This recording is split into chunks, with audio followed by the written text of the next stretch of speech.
Welcome to chapter 20 of the book of 2 Samuel. It begins with Judah's loyalty to David. David was of the tribe of Judah, and Jesus came through the tribe of Judah in the line of David.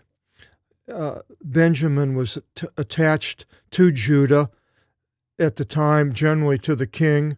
Then the other 10 tribes are called Israel, but yet they hadn't split yet. That doesn't happen until David's grandchild, Jeroboam and Rehoboam. So right here, though, you can see the difference of these people.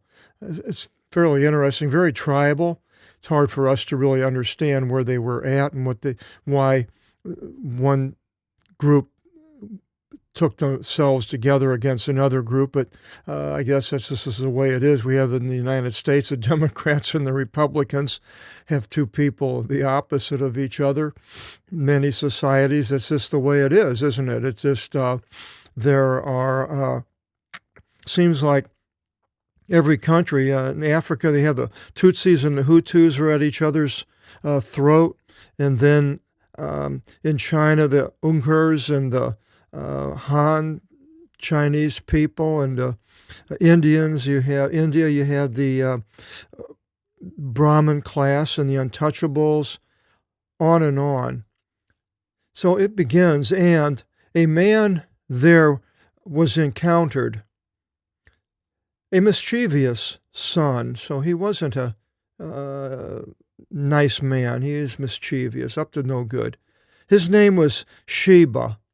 Savae, in the Greek, son of Bokori. We're just going to use the English Bikri.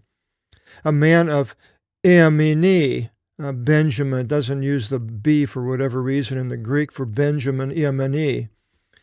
And he trumped the trumpet, and that's a metal trumpet, and said, "There's not to us a portion among David, nor an inheritance in the son of Jesse, each man to his tents. O Israel," and those are the tribes up north, "we're not going to join." After the defeat of Absalom and these Israelites were defeated, even now this man still doesn't want to join up with David. And every man of Israel ascended from behind David to follow after Sheba, son of Bikri. Many people now are leaving David, even though he's come back to Jerusalem.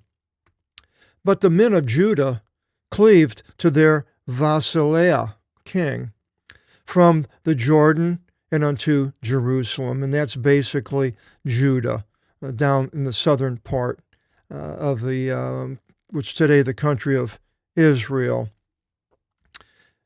And David entered unto his house. Well, the Jordan would be up by Jericho. And David entered unto his house in Jerusalem, the palace, and the king took the 10 women, Theka, a decade is a derivative, the women of his concubines, 10. Now, they weren't considered wives. Now, polygamy was apparently allowed. God allowed it. I mean, he blessed David, and Jesus is coming through his line. But David was a polygamist, had many wives, and these concubines weren't really wives, like a harem. And they caused a lot of problems to David, and more so to Solomon, who had way, way more than his father David. But these concubines were left behind when Absalom came into Jerusalem, and David left them behind to guard the temple, to guard his house, his palace, however they could. And Absalom, when he came in, he was told by Ahithophel to go in and have sex with all these women up on the roof of the palace, where everybody knows what he's doing, to disgrace his father, which he did, and it was a disgrace to the father. Now, men, I don't know about women. I'm not a woman, never been one, never will be, and have a hard time understanding the way women are. That's just the way it is in life, isn't it? Men know how men work, and women know how women work. And a transvestite, good luck. But a man, for some reason, there's something in him that if he has sexual relations with a woman, are many women, and another man has relations with the same woman later or during that period of time, then that woman is not well received by the man, the male. He rejects that woman, husband, a wife, or wouldn't be concubines today, girlfriends and so forth, and doesn't generally want to have anything to do with them. Even women that have been raped, not their own fault, but if they've been raped, then a lot of times the men, the husbands, don't want anything to do with them. And this sort of oddity of sexual behavior, and I suppose maybe people have delved into this behavior and can explain it better than I can, but it's almost in the leftover of the animal world that we are in. And so David knows that Absalom has had these women. So it mentions that they were the ones whom he left behind to guard the house. And he gave them to be for a house guard. And when Absalom was coming, and he nourished them. But okay, now he's back there, and so there's still a house guard apparently, and he's taking care of them. But he did not enter to them. He did not have sex with them any longer, which normally this is what he had concubines for. And a concubine, I think, if they had children by David or by the king, it wouldn't be in the lineage of becoming royalty at all. It would just be sort of a bastard child, more or less. This is what they called them. And these women, they were held until the day of their death, living as widows. They were not, the king didn't come to them for relations. And then it changes. And the king said to Amasa, now Amasa was the man, the general that Absalom chose. And then when Absalom was defeated by David and Joab, for some reason, David chose Amasa to be his new general instead of Joab, which is sort of, Joab was still a general. They were both generals, but he put this Amasa, which was a man that was really against him, against David, and put him in high authority, almost the same level as his other general, Joab. Which is now a problem because it says, King said to Amasa, call to me men of Judah in 3 days, but you stand here. So call these people and we're going to do something. Amasa went to summon Judah, and he passed beyond the time which David ordered him. Didn't do it exactly as David said, didn't bring him right away. And David said to Abishai, who was the brother of Joab, now he goes into at the beginning, the Sheba, son of Bichri, shall do us evil above Absalom. He's going to cause us more problems than my son Absalom. And now take with yourself the servants of your master and pursue after him, so that he should not find fortified cities for himself and should shadow our eyes, be a problem to us. And so the men of Joab went forth after him, after Abishai, his brother, and the Cherethites and the Pelethites and all the mighty ones. And they went forth from out of Jerusalem to pursue after Sheba, son of Bichri, the man at the beginning, the first verse, who was a pestilent man. And they were by the great stone in Gibeon, which is, I think, north of Jerusalem. And Amasa, that was the other general, entered in front of them. And Joab was being girded with his uniform garment as a general, and upon him was a sword being tied around, being teamed up on his loin in its sheath. And the sword came forth and fell.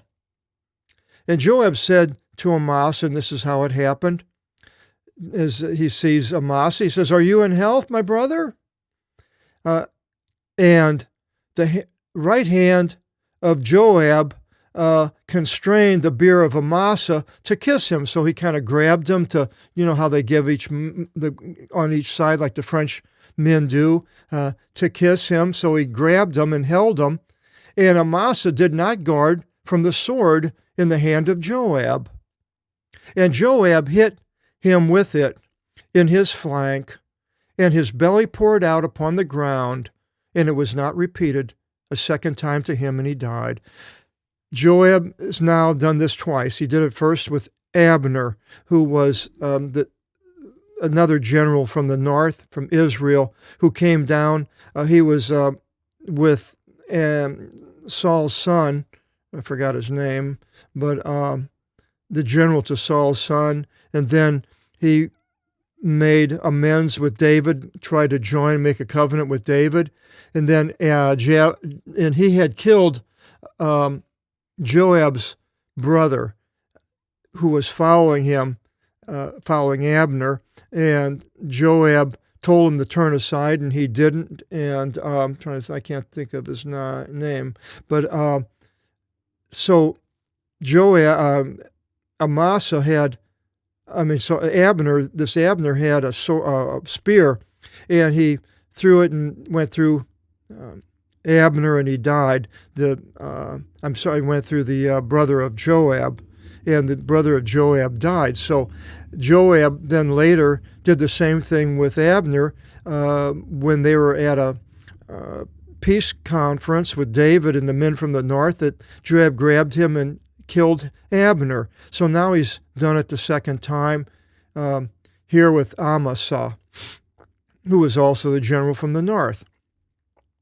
And Joab and Abishai, his brother, pursued after Sheba, son of Bichri. So they leave, and a man stood by him, one of the servants of Joab. And he said, who is the one wanting Joab, and who is the one wanting David? Be behind Joab. And Amasa, having died and being befouled in the blood, was in the middle of the road, the same as Abner was earlier. And a man beheld that all the people stood, and he returned Amasa from out of the road to the field and cast upon him a cloak, for he beheld that every one coming stopped by him. They weren't going after David. So he wants to cover up Amasa. And it came to pass, when he removed Amasa from out of the road, then all the people of Israel went by after Joab, because they didn't see what happened to Amasa, their general from the north. They went after Joab to pursue after this Sheba, son of Bichri. And he went through among all the tribes of Israel, Sheba, to Abel and Beth-Makkah, and they were assembled. And so he goes there to the city, and they were assembled, and I believe this was probably Joab and the army of David, and they came after him, being Sheba. And they, the men of David, came and assaulted against Sheba in Abel and Beth-Makkah. And they cast a siege mound against the city, and it stood in the area around the wall. And all the people with Joab purposed to throw down the wall. However they do that, I don't know, but I don't think they were real big walls, small towns.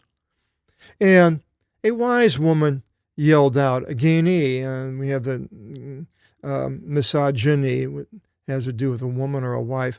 A wise woman yelled out from out of the Polios, metropolis, city, and said, Acousate, hearken, acoustics, hearken indeed, hearken. Say indeed to Joab, approach unto here, and I will speak unto him. And he, Joab, drew near to her, and the woman said, Are you Joab? And he said, I am. And she said to him, Hear the words of your bondwoman. And he said, I'm listening. And she said, saying, They spoke a word at first, saying, By asking they shall ask in Abel, and thus they ceased. More or less, we're going to take care of it, and that's it. It'll be we'll take care of this problem, whatever it is, and that'll be the end of it. I am peaceable of one supporting Israel, but you seek to kill a city, even a metropolis. There's a Greek word for metropolis, a mother city in Israel. Why do you swallow down the inheritance of the Lord, your brothers of Jews? And Joab answered and said, Well, may it not be to me to swallow it, and shall I utterly destroy it? No, the word is not so. For a man from out of Mount Ephraim, Sheba, son of Bichri is his name, lifted up his hand against King David. Give him to me only, and I shall go forth from the Polio city. Mono is singles, one, mono. And the woman said to Joab, Behold, I will toss his head to you over the wall. And the woman went in to all the people, and she spoke to all the city in her wisdom. And they removed the head of Sheba, cut it off, son of Bichri, and they tossed it to Joab. And he trumped with the horn, and they scattered from the city. They all leave now. He's got the head of Sheba, each man to his tents. And Joab returned to Jerusalem to the king. And Joab was over all the force of Israel, now with Amasa dead. And Benaiah, the son of Jehoiada, was over the Cherethites and over the Pelethites. And Adhoram was over the tribute, treasurer, and Josaphat, son of Ahilud, was a recording, and Shiva was the scribe, the grammatefs, gramma, writing, derivative, and Sadok and Abiathar were priests. And indeed, Eras, the Iari, was priest to David. So now we got three priests, and one was a priest to David, and these other two, I don't know why we have three here, but we do. And so now David has taken care of the man who was going to get people to not follow David any longer. Chapter 21 will continue with David and the things that happened to him towards the end of his life. And I hope you'll join us in chapter 21. And until then, God bless.